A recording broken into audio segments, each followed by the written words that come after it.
नमस्कार साथियों, निष्ठा ट्रेनिंग में आपका स्वागत है। अगर आप लोग नए हैं तो मेरे चैनल को सब्सक्राइब करना न भूलें। जैसा कि आप जानते हैं कि शिक्षकों को कुछ उपलब्धियां हासिल करनी है इस ऑनलाइन कार्यक्रम के माध्यम से, तो अगर आप प्राप्त नहीं करते हैं सर्टिफिकेट तो आपका वेतन बंद भी हो सकता है। इसलिए इसको ध्यान से पढ़ें। तो FLN पार्ट 2 में कुछ संभावित प्रश्न इस प्रकार हैं। जैसे FLN का तीसरा वर्ष किस नाम से जाना जाता है? बाल वाटिका, स्कूल तत्परता कार्यक्रम, किंडरगार्टन, प्री स्कूल 3। तो आपका सही जवाब है बाल वाटिका। इस तरह से आप बहुत सारे प्रश्नों को भी हल करेंगे। पुनः दक्षता मॉडल में शिक्षण की विद्यार्थी के ... से मिलान करने के लिए योजना बनाई जाती है। तो आप क्या जवाब देंगे? तो इसका है विकासात्मक तैयारी। अब हम अगला प्रश्न की ओर बढ़ते हैं। बच्चों का अच्छा स्वास्थ्य और खुशहाली बनाना इस बात पर ध्यान केंद्रित नहीं करता है। क्या ऑप्शन होगा? यहाँ 4 ऑप्शन दिए हुए हैं। तो भाषा और साक्षरता सही उत्तर है। अगले प्रश्न की ओर बढ़ते हैं। पोषण देखभाल का घटक नहीं है। तो इसका सही उत्तर क्या होगा? तो इसका सही उत्तर है स्वायत्तता। ... के अंत तक बच्चे सीखने के ऐसे तरीकों के आदी हो जाते हैं जो जीवन पर्यंत चलता है। कक्षा 3 के बच्चे पूरा एकदम सीखने के लिए एबल हो जाते हैं। बच्चों को निःशुल्क और अनिवार्य शिक्षा का अधिकार यानी RT अधिनियम का उद्देश्य किस आयु वर्ग के बच्चों को निःशुल्क और अनिवार्य शिक्षा देना है? तो 6 से 14। ये तो हम सभी जानते हैं। 6 से 14 आयु वर्ग के बच्चों को निःशुल्क और अनिवार्य शिक्षा देने का उल्लेख किया गया है। विशिष्ट कथन जिसमें ठीक वर्णन किए गए हैं कि एक छात्र मापने योग्य तरीके से क्या करने योग्य होगा, यह क्या कहलाता है? तो इसका सही जवाब है क्या कहलाता है? सीखने के प्रतिफल। अब हम अगले प्रश्न की ओर बढ़ते हैं। एक स्वाभाविक विद्यार्थी के रूप में बच्चे की ज्ञान सृजित करने की क्षमता को स्वीकार करना कौन सी पद्धति है? तो यह जो है आपका सही ऑप्शन है रचनावादी पद्धति। दक्षता आधारित शिक्षा प्रणाली में आकलन का प्रयोग होता है। यहाँ 4 ऑप्शन आपको दिए हुए हैं। इस 4 ऑप्शन में आपका सही जवाब है विद्यार्थी और शिक्षकों के लिए मार्गनिर्देशन साधन के रूप में। भोजन में पोषक तत्व vitamin A, iodine, iron, zinc, ये सब क्या प्रदान करते हैं? तो सूक्ष्म पोषक तत्व। इसी तरह अगला प्रश्न है। बच्चे बिना समझे सामान्य डिकोडिंग द्वारा यांत्रिक ढंग से पढ़ना सीखते हैं यदि उनका क्या सुनिश्चित न हो? बताइए। तो मौखिक भाषा का आधार। प्रतिफल आधारित पद्धति क्या प्रदान नहीं करती है? तो इसको हम यहाँ 4 ऑप्शन हमारे पास दिए हुए हैं। तो कौन सा नहीं प्रदान करता है प्रतिफल आधारित? तो उत्तीर्ण या अनुत्तीर्ण के रूप में आकलन करना।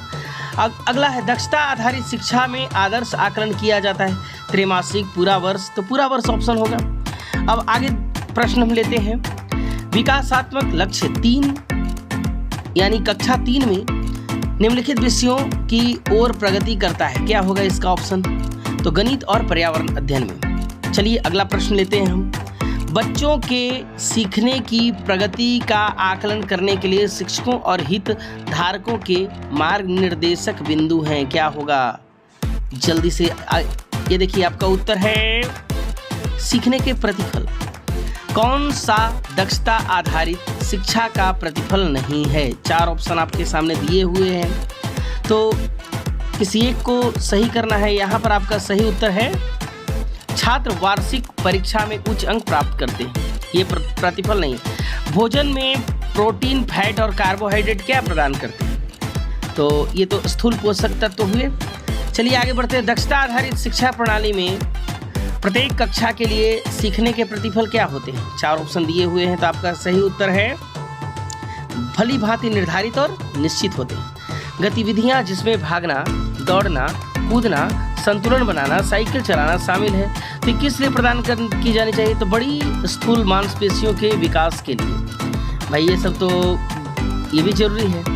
अब अगला प्रश्न हम लेते हैं। गतिविधियां जैसे काटना, फाड़ना, चिपकाना, मोती पिरोना, पहेलियां जोड़ना, गीली मिट्टी यानी क्ले, बालू, पानी आदि से खेलना, ये सब बच्चे खेलते हैं। ये क्या प्रदान करता है? तो सूक्ष्म मांसपेशियों का विकास करता है। इस तरह आपने 20 प्रश्नों का जवाब दिया और आपको सबमिट करना है। सबमिट करने के बाद देखिए ये 20 में 20 आप ला सकते हैं। अगर आप पहली बार में अगर आप असफल होते हैं या रीडू करना चाहते हैं तो फिर से आप उसको प्रश्न कर सकते हैं। आपको दूसरी बार में इस प्रकार से प्रश्न आएंगे। दक्षता आधारित शिक्षा में आदर्श आकलन किया जाता है पूरा वर्ष। तो पूरा वर्ष उसको बच्चों को आकलन करने के बाद बच्चे कुछ दक्ष हो जाते हैं। तो जब आप दूसरी बार लिखेंगे परीक्षा, यानी अगर आपका एक बार में 70% अंक नहीं आया तो आप प्रयास करेंगे ना, तो दूसरी बार प्रयास में इस तरह से प्रश्न आपसे पूछे जाएंगे। प्रश्नों का पैटर्न चेंज कर दिया जाता है। तो पूरा वर्ष। अब अगला प्रश्न हम लेते हैं।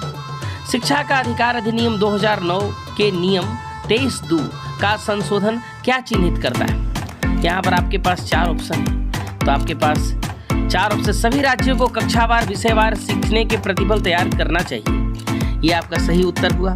अब बुनियादी साक्षरता और संख्या ज्ञान की रूपरेखा को विभाजित किया गया है कितने विकासात्मक लक्ष्यों में? तो 3 विकासात्मक लक्ष्यों में। इसका डिस्क्रिप्शन हम नहीं कर रहे हैं, आगे कभी बताएंगे। बच्चों को निःशुल्क और अनिवार्य शिक्षा का अधिकार यानी RTE एक्ट का उद्देश्य क्या चीज़ है? किस आयु वर्ग के बच्चों को शिक्षा देना? तो 6 से 14 पिछले बार भी आया था। प्रतिफल आधारित पद्धति क्या प्रदान नहीं करती है?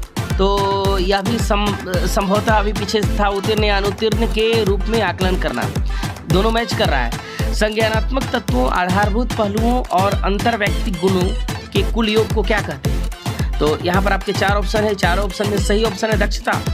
अगला प्रश्न लेते हैं। बच्चों का अच्छा स्वास्थ्य और खुशहाली बनाना इस बात पर ध्यान केंद्रित नहीं करता है। किस बात पर? तो यहाँ 4 ऑप्शन है भाषा और साक्षरता।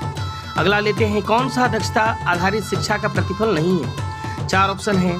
यहाँ पर आपको नहीं है। तो छात्र वार्षिक परीक्षा में उच्च अंक प्राप्त करते हैं। डिस्क्रिप्शन के बाद में देंगे। प्रारंभिक बाल्यावस्था, सामाजिक और भावनात्मक कौशल जिन्हें ...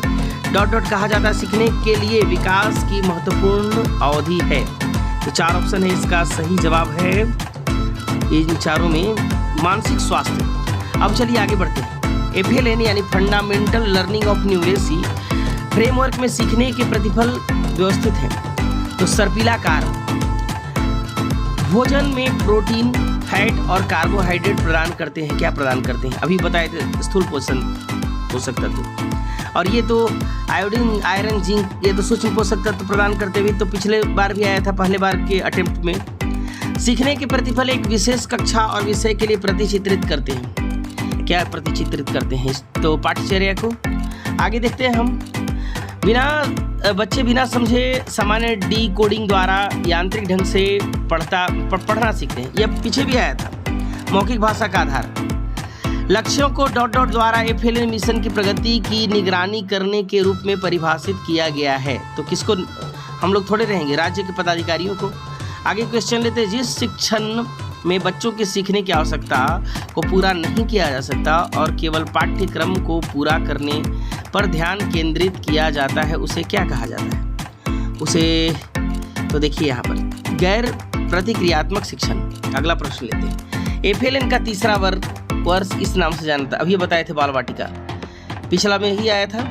FLN फ्रेमवर्क दक्षताएं और सीखने के प्रतिफल प्राप्त किए गए हैं। तो कहाँ से प्राप्त किए गए हैं? तो आपका 4 विकासात्मक लक्ष्यों से।